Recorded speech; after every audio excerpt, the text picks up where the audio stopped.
Hello, and welcome to the Gaia update for the new moon in Virgo that happens on September 9th, 2018. I'm Adrienne Elise.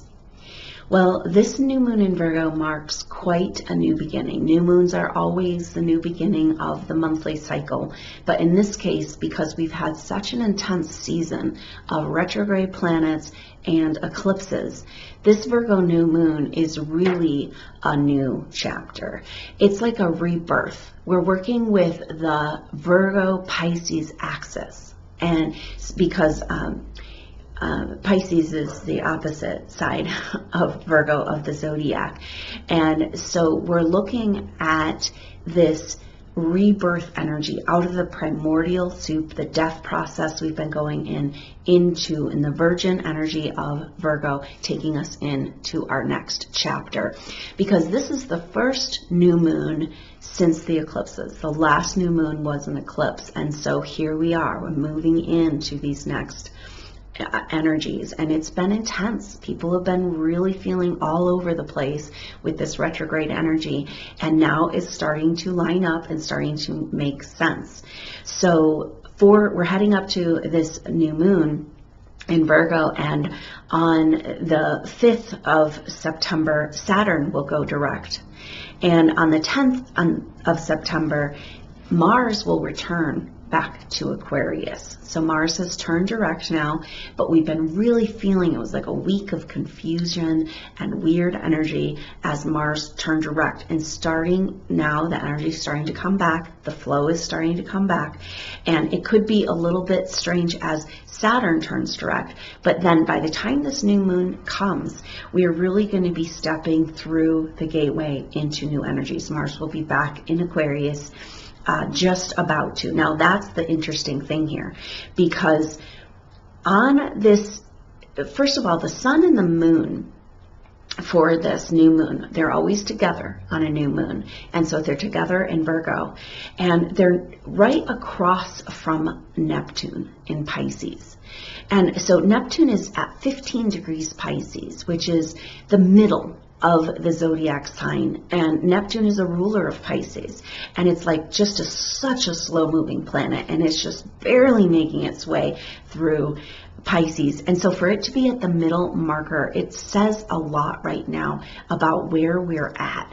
We are clearing the past age, but we still have some work to do. So Neptune, she speaks about hidden secrets from our past and subconscious stuff that's affecting us and the collective energy.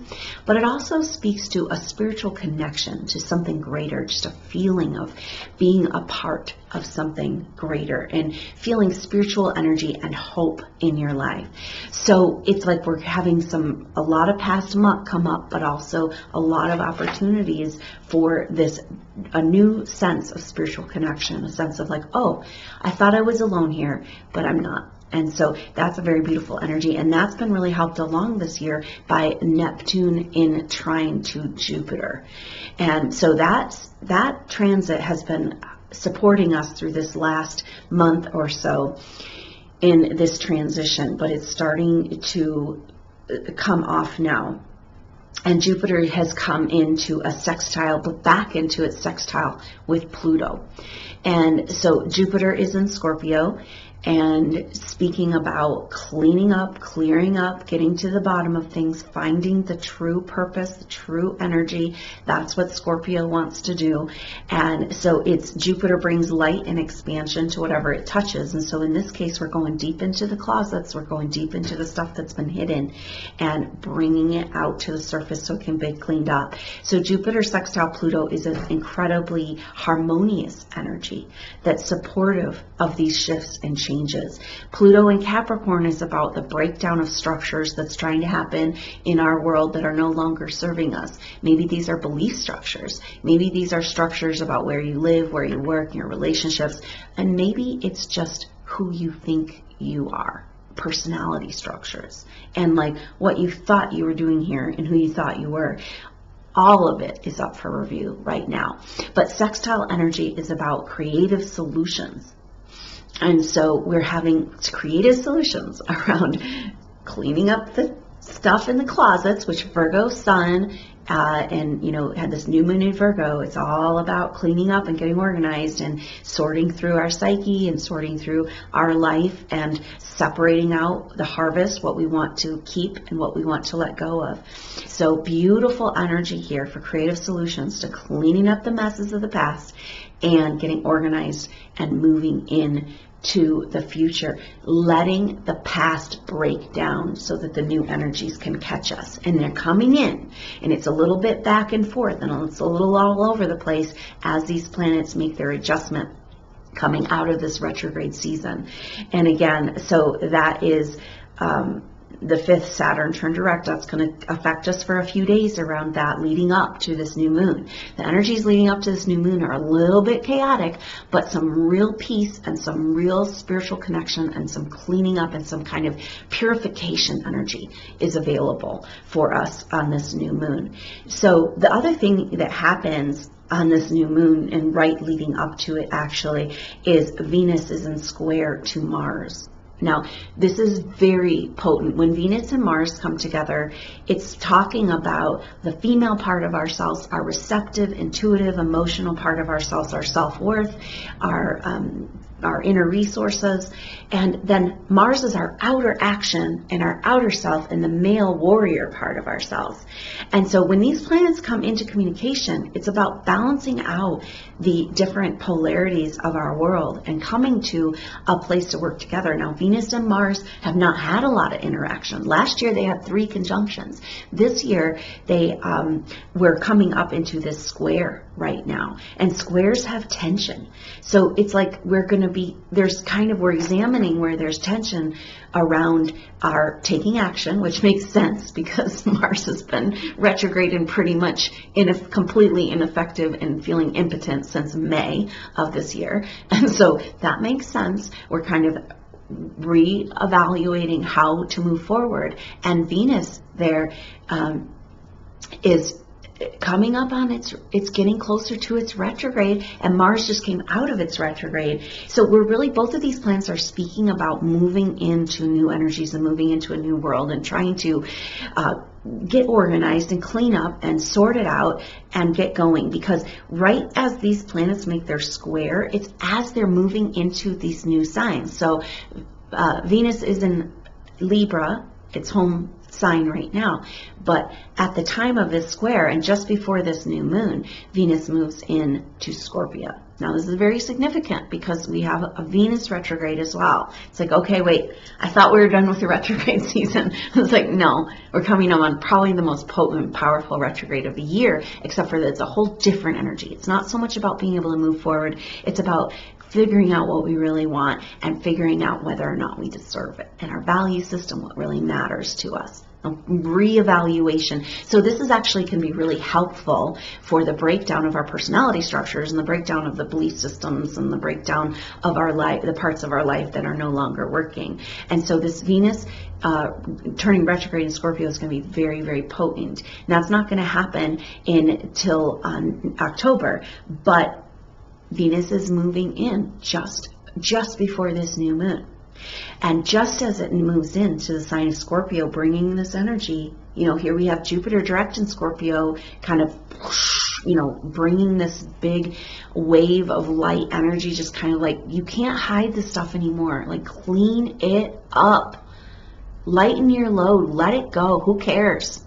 What it looks like. It's like we're all so compensated and hiding who we are and vulnerable, feeling like we don't want to show any weakness. And it's like, you know what, just no, that's our strength. Maybe that's part of the message of this Venus retrograde in Scorpio, is finding that inner strength, finding that inner wealth, the resources that we have inside of ourselves. And that means being vulnerable and being, that maybe our vulnerability is our greatest strength.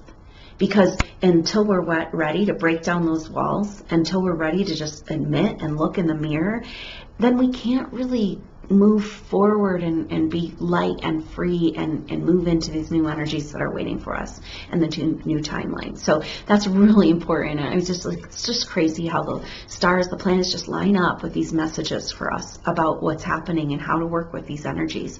So Venus moving into Scorpio, coming into the square with Mars, and Mars moving back into Aquarius. So Venus is getting ready to go back, you know, kind of preparing for its retrograde, and Mars is like moving back into Aquarius, being like, okay, time to move. But this is the tension here. It's, who are we? Do we have enough self-worth to allow ourselves to move forward in a new way into these new energies? So that's the energy of this new moon. Plus, we've got the moon and the sun opposite of Neptune. So this new moon is at 17 degrees and Neptune's at 15. So it's like leading up to this new moon is when there is going to be this kind of culmination of energies. And again, it's saying this is a new birth. The Virgin wants to birth us into a new paradigm. And so leading up, the sun and the moon will both, in the day leading up to this new moon, come into that exact opposition with Neptune. And our sun, when the sun and the moon oppose planets, it's talking about this reflection, right? So sun has light, moon reflects the light. The moon is our emotions, our receptive side, and the sun is our identity and what we want to put out there.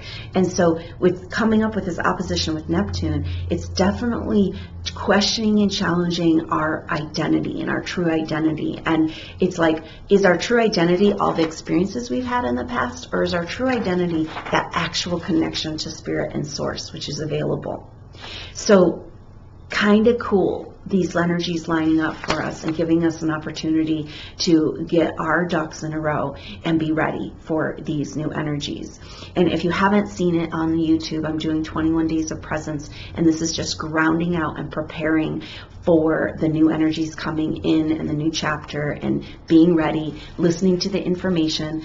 And that is how you can find daily videos for the 1st through the 21st of September through this new moon, and leading up to when on the 22nd the sun moves in to Libra and the equinox. So we're just kind of getting ready, preparing, hunkering down, cleaning up, being present, paying attention, and let's do that together. I hope you can join me. I also hope you can join me for this activation. I'm going to do it just leading right up to this new moon, so we can have that birth experience, and that's going to be Sunday, September 9th, and that's 11 a.m. Mountain Standard Time. That would be 10 a.m. Pacific Time, and that would be 1 p.m. on the East Coast. And so I hope you can join me for that live activation, and information to sign up for that is in the information box below. So that's the energy of this new moon, but we also have some very powerful, some of the biggest transits of this year. We talked about that Jupiter trining up with Neptune, and that's just left off. They're still pretty close, so we're still feeling that a little bit. That's magical connections to source. It's kind of looking up to the truth behind the garbage, behind the shadow, and claiming that spiritual truth.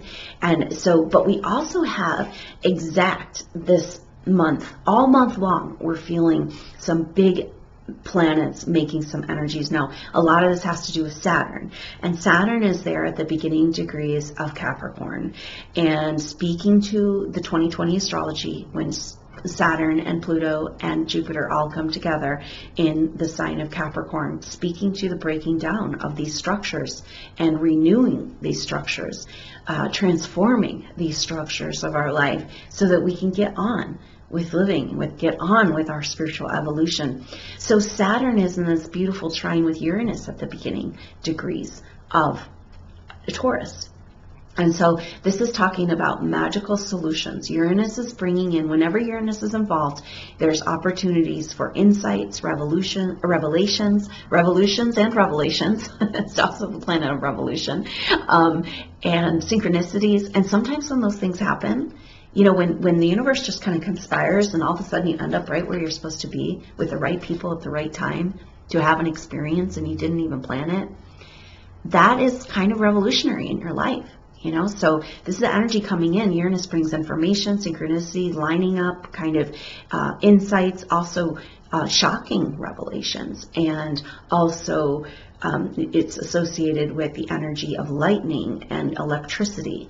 And so it can be kind of out of the blue information and synchronicities and lining up of events, but these things are serving to help us feel like we're on our path, because that's this beautiful energy of the trine with Saturn. Saturn is our true path, but also what's in the way of our path. So right now we're talking about our path in Capricorn around authority and our true authority, and whether or not we can be sovereign unto ourselves as human beings in the spiritual evolution, or do we need to have some sort of punishing force out there to keep us in line and keep us from telling us whether or not we deserve or not. That's a big energy going on right now. So a lot of energies trying to work in our life to bring us information and clues and people and experiences that are going to help us figure out that true path and claim our autonomy in our present moment and our earth and everything. So it's we've had these planets in trine over the last couple of years, but in fire signs. Now that they're in earth signs, it's like, yeah, new earth, new energy coming to earth. And that's kind of why things have been so wonky. You know, I mean, think about it. If you're going to step into a whole new deal, like say you're going to move your house and move your job and move your family, move everything to a new place, you got to do a lot of preparation. Things have to be kind of chaotic before that can occur, and that might be that new life ahead. But this retrograde season that we've been through in these eclipses, that's kind of what it's been like. It's like total chaos. But what if that chaos is preparing us for these new timelines, this new energy, this new autonomy, and this new kind of permission within ourselves to really live and do what we're here to do, be a part of, really be present at home on planet Earth. And so we're feeling that. That's exact all throughout until the 21st. So we're feeling that all month. And also from the 5th to the 17th, we have that exact of Jupiter sextile Pluto, harmonious solutions on breaking down, cleaning up the shadow, and sorting through things with this Virgo Sun and Virgo New Moon coming up. And now, but Saturn's also in a square with Chiron, okay? So Saturn's in that beautiful trine, hey, with Uranus, hey, revolutionary, revelation, information, you know, new energies, kind of like the future. And then Saturn is in square with Chiron. Chiron is in retrograde, heading back into Pisces. And the end degrees of Pisces are so heavy with Chiron. Chiron just is like the wounded healer, so it's got a lot of that martyr energy and stuck in the past energy. It's the deepest wounds. Chiron is our deepest wounds. Those don't happen over one lifetime. Those are like many, many lifetimes, and maybe you even came in this evolution with this wound. So Saturn is saying, okay, yeah, you want to build a new earth? Okay, well, what's in the way? What's in the way of you actually being here and living and having your spiritual evolution instead of just spinning your wheels in karmic cycles? So a lot of opportunities to clear out these deep and hidden subconscious wounds, which is always so much fun. But it's like, won't it just, you got to focus on the fact that you're lightening your load. It always feels like you're going back into the dark ages, but you're actually lightening your load. This is an expression of these wounds so that you can clean them out and heal them for good, instead of having them just partially cleaned out and infected and festering over thousands of years and continuing to get triggered again and again and again. And it's like getting really, really old. And so that's interesting, because Chiron heading back into those end degrees of Pisces, the sun and the moon opposite Neptune in Pisces, you know, speaking to who are we? Who are we in the Aquarian age? Who were we in the Piscean age? And are we ready to make this shift? Because we got to let go of a lot of programming and ideas about how we thought they were. And as unhealthy as that programming is, it still makes us feel safe in the world. And so we're being called to surrender on a deep level. And it's like you cannot get the new energies. And what these new energies feel like as they gradually come into your life, and they'll come and they'll go, you know, as you're shifting. But it feels like, oh, I'm not just in a body having to make everything happen in this dense world. I'm being carried along. I don't even feel like I'm in a body. I'm moving through energy. And but in order for those new energies to catch you, you have to be willing to let go of the old, and that feels like free fall, and it feels scary, and it feels traumatic. It feels like everything is breaking apart. So yeah, that's where a lot of people are. It's good we're all staggered a little bit so we can help each other through these difficult times, because when you're in the middle of it, it's hard to see why or why it's happening, what's going on. But just know that the momentum is back now with these planets moving direct. And so just kind of know that the momentum is there to support you in kind of climbing up out of these old energies that have been holding you down. So really potent and powerful energies for this new moon. I hope you can join me for the live activation. We'll have a rebirth into these new earth energies and an opportunity to cleanse and heal whatever might be holding us back deep hidden in our subconscious and our deeper wounds. And so I look forward to seeing you there for that magical rebirth and connection back to source energy from right here on planet Earth in present time in 3D reality, but in that connection to the greater whole that's available to us right now in this powerful Virgo new moon. So I hope to see you there, and also on the 21 days of presence leading up to this equinox and this shift in energies on the planet. So until then, I'm Adrienne Elise. Namaste.